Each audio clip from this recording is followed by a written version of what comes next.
Hey guys, it's Reagan and welcome back to another video. Today I am here with our first wrap up of the year. January wrap up 2021 is happening. It's upon us. Honestly, I feel like I've been in a bit of a time warp between just reading and watching K-dramas. I'll say at the beginning of the month, I basically opened the year in a huge reading slump. I don't think I actually finished my first book until like the 8th or the 9th day of this month. But I will say once I got started, I wasn't able to stop. I read so many books this month that I really enjoyed, revisited some favorite series, and got to some books that have been on my TBR for so long. So without further ado, let's go ahead and dive into the books I completed in the month of January. The first novel I was able to complete for this year, and the novel that pulled me out of my reading slump, was Gods of Jade and Shadow by Sylvia Morano Garcia. I loved this book, and in general I would say this style of fantastical historical story is just one that always just like lives inside of my soul. It was full of magic, the writing style was intoxicating, and I just loved the infusion of folklore and fantasy with history and romance. But a bit more about this book in general. It follows our main character Cassiopeia, and this is a Mexican folklore inspired story set during the Jazz Age in Mexico. Our main character lives in a small town, and she's always dreamed of a bigger, larger life. She wants to travel, she wants to see the world, but unfortunately she doesn't have a lot of opportunity to do that, and instead spends her days cleaning her grandfather's mansion. Her family treats both Cassiopeia and her mother very poorly because of who her mother decided to marry. At the beginning of this book, Cassiopeia basically opens a chest in her grandfather's room and accidentally releases the Mayan god of death, who was imprisoned there by his brother. And in awakening him, she kind of gets wrapped up in his destiny, and she has to travel with him to basically allow him to reclaim his throne, reclaim his power, and basically take the throne of the underworld back from his brother. This is such a fantastic book. For one, again, the writing style was absolutely amazing. I loved the setting, both the historical setting of this Jazz Age, but also just there was so much travel throughout the story. There was such an incredible sense of place. It was mesmerizing. I felt like there was so much detail and care in writing about each of the locations that they traveled to. It was incredibly atmospheric and so transportive. The time period itself is just super interesting as a setting. Obviously, the 20s was known as a moment of great change around the world, but the expression of the Jazz Age is going to be different, obviously, within different geography. And I felt like that was seen so clearly within this novel. The 20s, the outcome of the Mexican Revolution, the shaking off colonialism, all of that was present within the setting. Outside of that, I loved Cassiopeia as a main character. She was so easy to root for. She's just this young woman trying to kind of grab her life and her destiny for herself. There was this beautifully mesmerizing romance, kind of one where they didn't even realize they had feelings for each other throughout the story. It had mystery, it had a bit of an adventure, a quest-like setting. And overall, I just felt like it was one of those tales, like these beautiful stories that you reflect on and tell other people about. It was like a moment in time and then it was gone. Like the whole thing was just really well done, paced really well. I enjoyed it from beginning to end. Loved it so much. I ended up giving this a 4.25 out of 5 stars. From there, I picked up a very popular book. That is The Midnight Library by Matt Haig. I had heard so many things about this before picking it up, and in general, the synopsis was really what drew me in. This is essentially about a library that sits between life and death, and we basically follow our main character that wakes up there, and she basically can pull different books off the shelves and evaluate her life if she would have made different decisions. And the whole idea of this book is basically to realize that your life and your existence is due to the summation of the decisions that you make, which makes you uniquely you and your unique life experience. Like, you could have made different decisions and it could have been better and it could have been worse, but ultimately you would have been a different person. I'll say in general, I feel like this book did a great job kind of communicating the message, and I think this library setting was a really interesting one, and I felt like it was really captivating. I read this book in about a day, so it's not very long. The structure itself is very short chapters, almost like staccato, so you're jumping from scene to scene, which I also found to be very entertaining, and one that kind of kept me flipping the pages as well. But overall, I would say too that this to me is more about the message and overall the characters and the story surrounding the character itself. I couldn't say I got super attached to. Overall, I enjoyed the writing and like what this was about to say, but like honestly, I couldn't even tell you the name of the main character of this book because I never really felt super rooted in her existence and her reality. but one could also say that her story itself is something that a lot of people can relate to. I also do want to say trigger warnings for suicide, as that is a rather large topic within this novel itself. But I liked this book. I thought it was interesting. It didn't blow me away, but I would definitely recommend it, especially if the synopsis itself sounds interesting to you. And overall, I would give this like a 3.5, 3.75 out of 5 stars. Next up, we have a doozy of a novel, and that is A Sky Beyond the Storm by Sabaa Tahir, the 4th and final book to the Ember in the Ashes series. One of my most anticipated novels of the year, of all time. I have been waiting for this to come out, and I'm really glad I did pick it up this month and wrapped up a very excellent YA series. If you're not familiar with this series, this is a Roman military-inspired, Middle Eastern-inspired fantasy story. It initially starts as very much a dual perspective tale, but definitely expands more as the world expands and as the cast of characters expands as well. This is a story that primarily follows Leia and Elias. In the first novel, Leia's brother is essentially in prison for being a possible spy or rebel. And Leia basically makes a deal with the rebel group that they will help break her brother out of prison if she herself becomes a spy at a neighboring military-like academy. So she does, and there she meets Elias, who is training to be a soldier, and they're kind of drawn to each other, and things begin to spiral from there. This has, again, lots of action and magic and so many angsty romances. There's also great friendship, and the world and the character POVs really open up from book to book, and I do feel like this particular YA series does an excellent job scaling its plot, scaling its worldview, and kind of introducing us to different plot lines that we would really care about. I also feel like the angst between the two main characters is spectacular. You are so invested in what is going on between them and the characters that they're connected to from book 1 through the end of this series. Overall, I do feel like this 4th book was a pretty solid ending to this entire world. I do think it's always hard to wrap up with a perfect ending, but I do feel like Sabaa Tahir paced this really well. I think my only complaint is the actual ending conclusion fight scene. I do wish there was a little more time kind of fleshing that moment out. Given that there was so much build up to that, I kind of wanted a bit more time spent with the anxiety of it all, because I almost felt like it was there and then it was gone. But in general, I felt like the character threads were wrapped up beautifully. The writing was absolutely something that shined, and the conflict in this world, I just have to laud it to Sabaa Tahir for just writing something so engaging and mesmerizing. I still stand by that this is one of the best YA fantasy series out there, and I did really enjoy this 4th and final book, and I ended up giving this a 4 out of 5 stars. From there, I did a bit of a walk down memory lane and caught up on an entire series, and that is the Graceling Realm series by Kristen Cashore. This series has lived in my heart for a very long time. In fact, Graceling, and I know a lot of you guys can relate to this, is one of the first high fantasy novels I ever read, and has been one of my favorite books for a long time. So I was thrilled to kind of reintroduce myself to this world, given that Winterkeep came out in the month of January, which I do plan to pick up soon. But I loved this reread from beginning to end, even more than I could have imagined. I feel like these books were so excellent and held up so well. But let's stop rambling. Graceling Realm series is essentially a collection of standalones, I would say. Each novel within this installment very much is a contained story, so it has a very satisfying arc from beginning to end, but there are some political connections as they're kind of set in the same world between each book, particularly between Graceling and Bitterblue, and then again with Winterkeep. You follow a different primary main character in each one, though again there are cameos throughout, so you're never really leaving your faves behind. But honestly, throughout the series, I feel like Kristen Cashore was so successful in creating dynamic, interesting, and different female leads with their own wants and desires that are unique to them. I just feel like each one was really distinct from one another, and I just really appreciate that. But to kind of go into, detail for each book, I'll start with Graceling.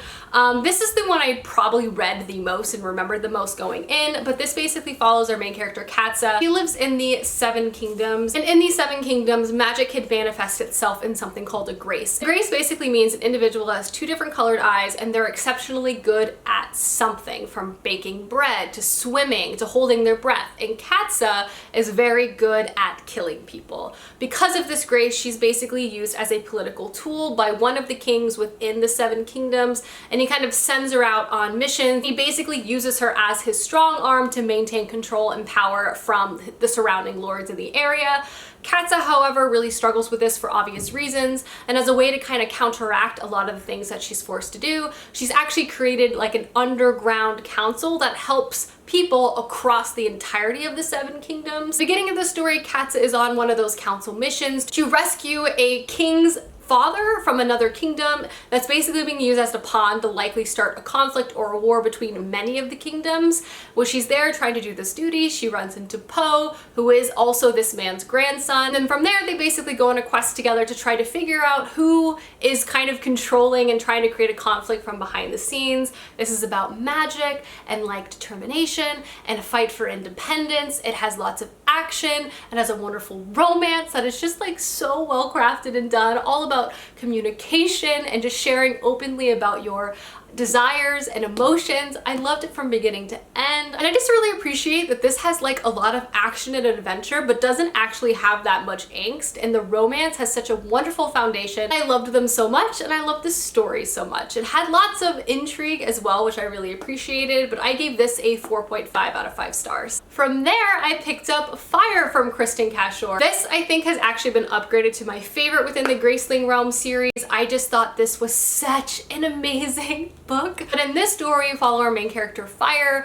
who lives in a neighboring kingdom, and she is the last human monster. And basically growing up, she's always been ostracized, mistrusted by humans. Given her unearthly beauty, it makes people like very drawn to her, and also her ability to control minds. Her father was very much involved in the previous reign of terror, I should say, because her father and the previous king were basically terrible, terrible people. They've since been done away with, and Fire has kind of spent her life in isolation, just wanting to play music and just be sort of left alone. Due to a variety of circumstances, in the beginning of this book, she moves from her small little keep to the king's castle with the help of the new king and his brother. And they're trying to unite the kingdom again and kind of dispel some unrest and basically turn over their father's legacy and hopefully have a more peaceful one in the future. And this book, I feel like it's so much about Fire learning to accept love without burden, being comfortable with herself and her powers, and openly make friendship and fall in love. It's just a beautiful tale of people like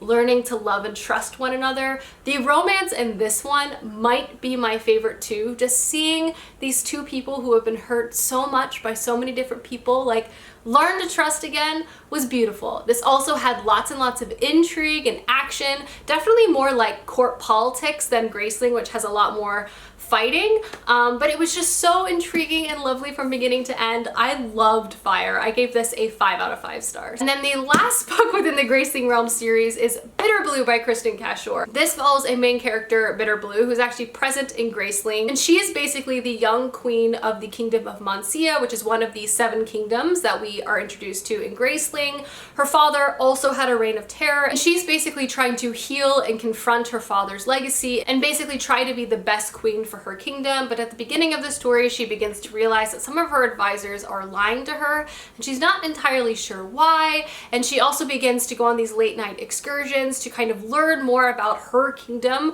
from the people that live there themselves, as she feels like information is being withheld from her. This is really about a young girl kind of growing into her like literal power as a queen, and not so much about like overthrowing a kingdom or stopping an uprising, but instead really dealing with healing and allowing a very hurt kingdom to confront their past and like move on together to a better future. I really loved the approach of this particular novel, and I appreciated that it had a lot more to do with like local politics that expanded outside of the literal court, more about the day-to-day existence of the citizens that live in Mancia.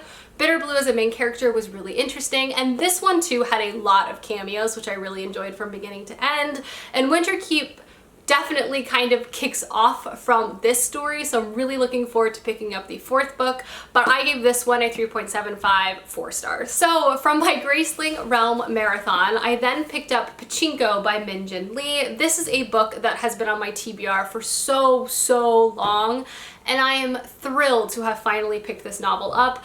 To be honest, I feel like everything I'm gonna say about this book just does not do it justice, so if you're gonna take anything from this video, pick this book up because I swear to you, you will not be disappointed. This is one of the best books I simply have ever read, and I will try to do my best to explain why, but I just feel like nothing I'll say is adequate to kind of laud how incredible this story is.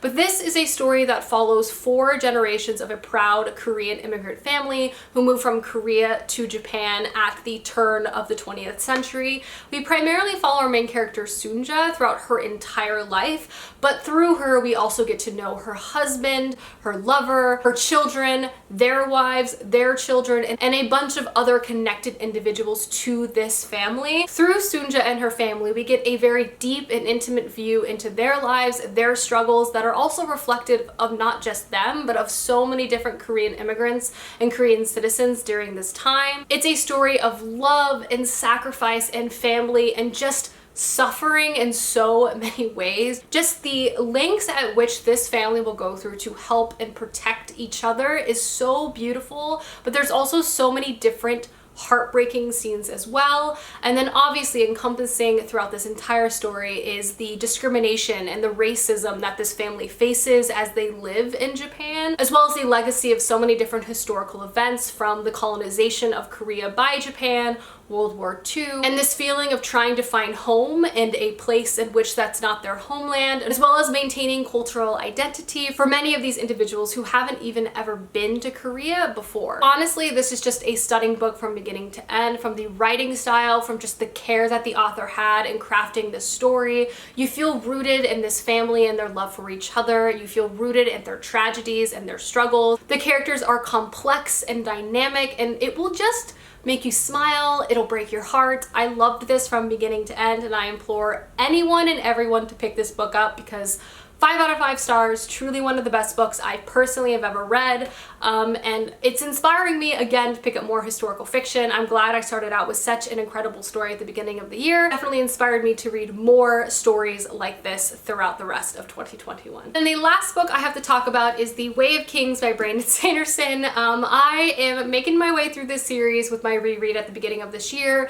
I have passed the 700 page mark of this book. I did not finish it this month, but I only have about 200 pages left, so I plan to finish it in the month of February, but I do feel like 700 pages is something to celebrate, to talk about, at least on this video. But this is obviously book 1 to the Stormlight Archives. It is an epic fantasy story that follows a huge cast of characters, but in the first one, primarily following Shalyn, who is a young scholar who's basically trying to become a ward to a very successful scholar to basically steal from her to help her family. Follow Kaladin, who was once a surgeon, had to forsake his occupation and has since been a soldier for most of his life. At the beginning of this book, you see him as a slave, as he's sold to become a bridgeman, which is one of the most harrowing and deadly positions on the war front. And you see him as he tries to bring these group of men together, and he ultimately feels like a very chosen individual and fighter. You also follow a main character named Dalinar, who is the uncle to the king, who's basically having these visions that point to an incoming disaster that might destroy everything and everyone that they know. This is definitely a book that is a lot about war and characters and mysteries of the past that people have been kind of trying to ignore. There's magic and conflict and all of that. 700 pages in, I can confidently say this is a very engaging story. I appreciate how the plot of it has been slowly revealed through time. There's a lot more going on behind the scenes and throughout the pages that I didn't mention, but I would say through those 3 characters, you're definitely getting this largely intense political world at a high level in the courts with Dalinar, kind of in a camp level with Kaladin and his men, and then obviously Shalyn as a more remote scholar who's kind of digging into the deep history of the past. It's great. I love the first one. I'm excited to finish this and also pick up the sequel next month. Alrighty guys, that is my incredibly long January wrap up. Please let me know down below some books you've read recently, as I would love to know, and I will see you guys soon with another video soon.